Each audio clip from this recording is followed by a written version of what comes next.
Zhang Yi and his companions, led by the service staff, came to the resting place. This was a house similar to an apartment, and there were soldiers strictly guarding the surroundings.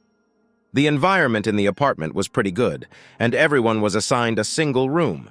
The waiter also sent everyone the corresponding matters in the apartment through the communication equipment, including food supply and other services. You can contact them. Zhang Yi and his companions, as well as members of the mutant organizations in other cities, entered the apartment one after another. It was still early, and no one planned to rest now, so Xiao Honglian and Xing Tian came to Zhang Yi's room to discuss tomorrow's meeting with him. Xiao Honglian's face was not very good. As soon as she arrived at Zhang Yi's room, she said worriedly, "I observed when I came here, we brought the least number of people. The number of people from other cities is often hundreds, and I can feel that they have more mutants than us." "More than that?" Xin Tian glanced at Xiao Honglian and said in a serious tone, "I noticed a lot of prying eyes. There are many people with bad intentions among them." Zhang Yi raised his eyebrows. He had this feeling too. After all, among the teams of the 12 cities, only their number was the smallest. And the news that Tianhai City had experienced the zombie storm must have spread to other cities. After all, the battle was too fierce. Not to mention that the zombie tide has spread to the surrounding cities. The scale of the battle is so large that it is enough to attract the attention of other cities.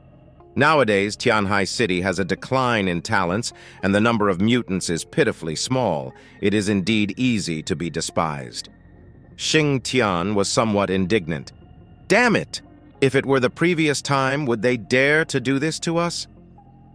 Thinking back to the time when there were 4 major bases, 1 sect, and Zhang Yi's team, Tianhai City's combat power was very strong.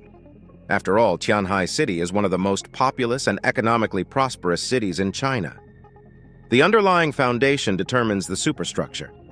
Even in the end times, Tianhai City's power far exceeds that of most cities in Jiangnan district, and may be second only to Blizzard City.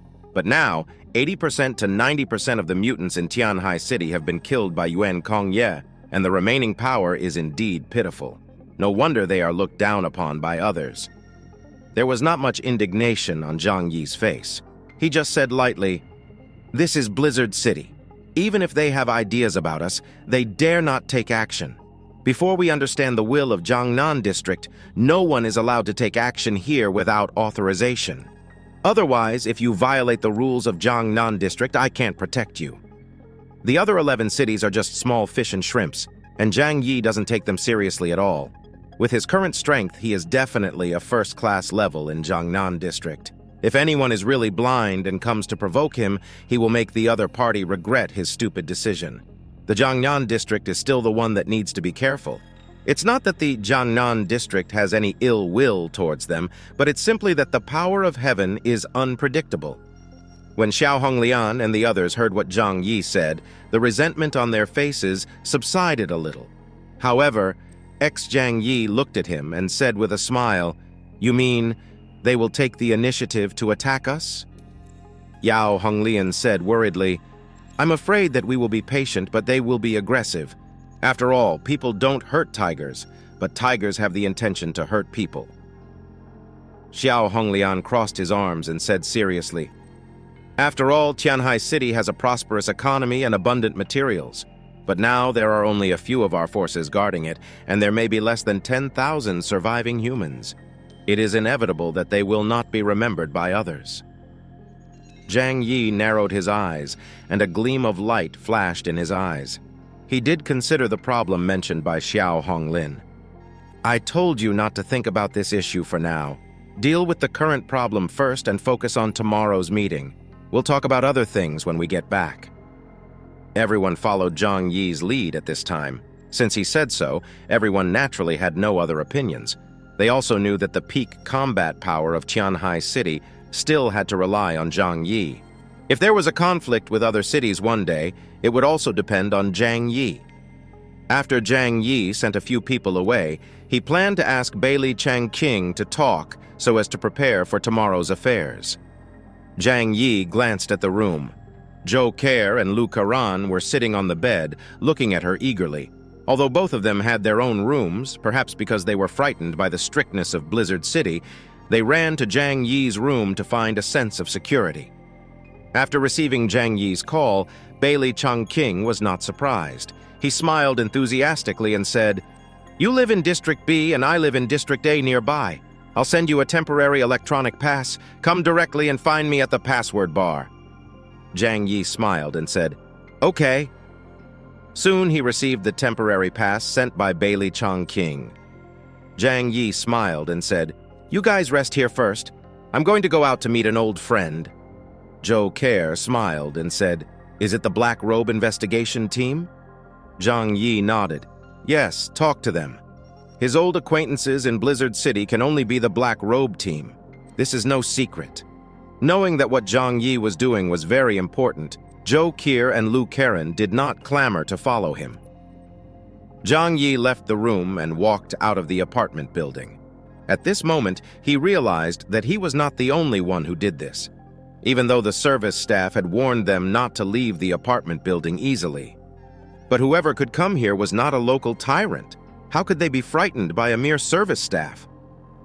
In the corridor, many people were already talking, and some people walked out of the apartment and planned to go to Blizzard City for a stroll. When Zhang Yi was about to leave their floor, the waitress who brought them here came over with an anxious look on her face and stopped in front of him. "Excuse me? Where are you going?" Zhang Yi looked at her with a smile. "Go out." She became even more anxious. "Didn't I tell you? Please don't leave the apartment easily. What if you are discovered by the patrolling city defense army?" Zhang Yi interrupted her. "As long as I don't violate the rules of Blizzard City, it's fine. It seems that the rules you sent us don't say that you are not allowed to leave this apartment." The waitress's face was a little ugly. "But if something happens to you guys outside, the higher-ups might blame me," Zhang Yi thought to himself. "You have a lot of rules, but don't try to use them to restrict my freedom. I will abide by the rules of Blizzard City." He stared at the waitress, and the smile on his face slowly disappeared. "But please remember one thing. We are guests here, not subordinates of anyone, let alone prisoners." After saying that, Zhang Yi ignored the waitress's ugly face and walked straight past her and out. The waitress didn't know who was in front of her. Otherwise, she definitely wouldn't have the courage to stop Zhang Yi. Some people are like this. With a little power in their hands, they like to embarrass others to the greatest extent. After Zhang Yi walked out of the apartment building, there was a light snow outside, and the road was clean with few snowflakes. Every day, someone would sweep the road to ensure that it was unobstructed, so that traffic could be convenient and huge war vehicles could pass. Zhang Yi saw many fresh footprints on the road ahead, and he knew that there were already people like him who went out.